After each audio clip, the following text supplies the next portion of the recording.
If we take this idea of a remainder and we put it into another problem, we can see how this remainder could be turned into a decimal fraction as an answer, or a fraction for our answer rather than a remainder. Let's look at one more problem, and this problem will give us 3 ways to solve it. If we take a look, we have 487 divided by 4. Let's use our same division family steps to solve this.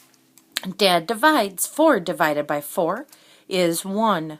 Mom multiplies. 1 times 4 is 4.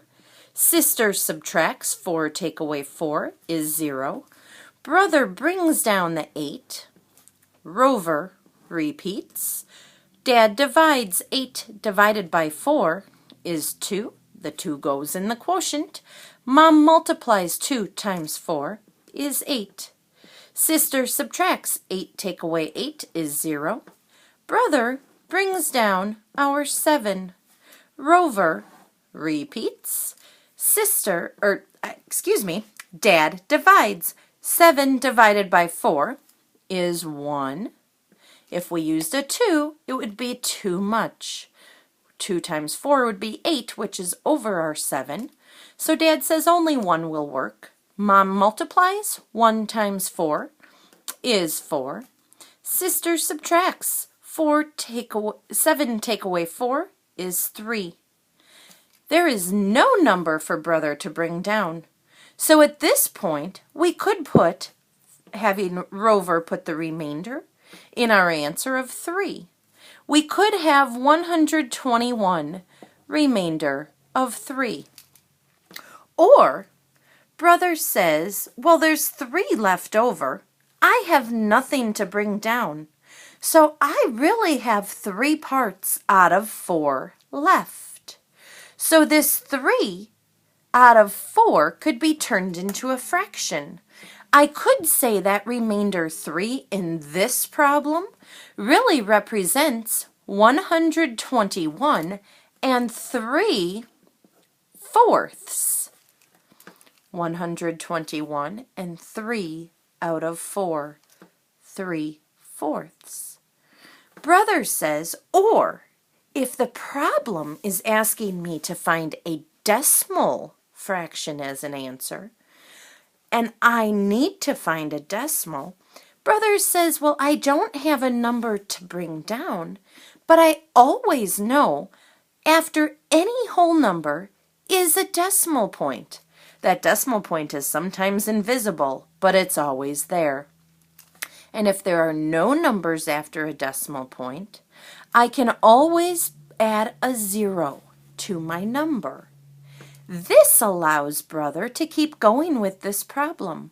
He adds the decimal point. He will also place that decimal point up in the quotient of the answer. The quotient can then be continued into a decimal fraction as the answer. So brother says, well, now I have a 0 to bring down. And instead of 3 as a remainder, or 3/4 as part of the answer, now I have 30, and Rover can repeat. Dad will divide 30 divided by 4. And Dad says 30 divided by 4 is about 7. Not exactly 7, but it's close to 7. And Mom will multiply. 7 times 4 is 28. A sister subtracts and said, ooh, 30 take away 28. I could do that by counting up, or I could regroup and turn my 0 into a 10 that I have borrowed from the 3.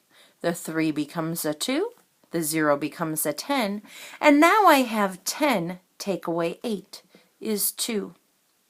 And brother said, well, there's still leftover here.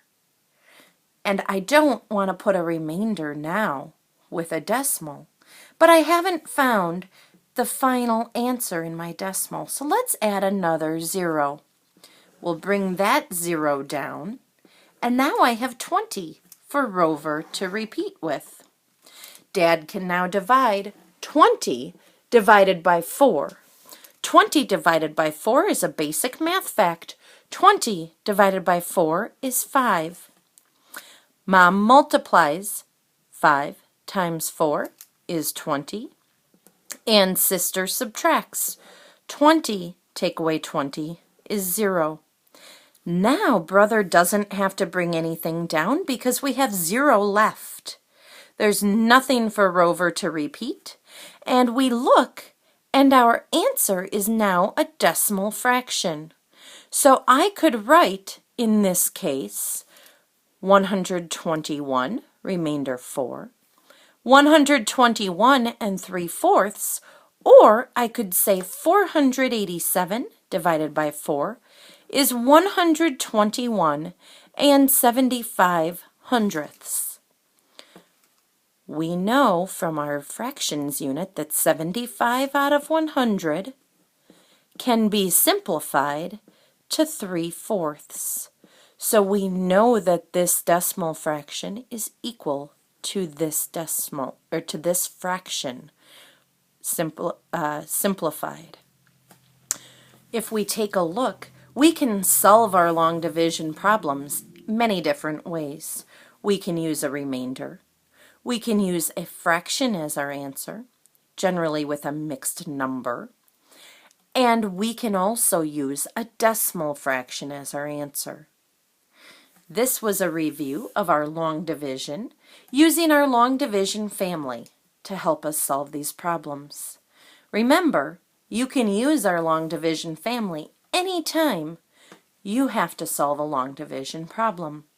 Keep in mind, go through the steps of the family. Dad divides, Mom multiplies, sister subtracts, brother brings down, or Rover repeats until the problem is finished, or until Rover can put a remainder as part of the answer.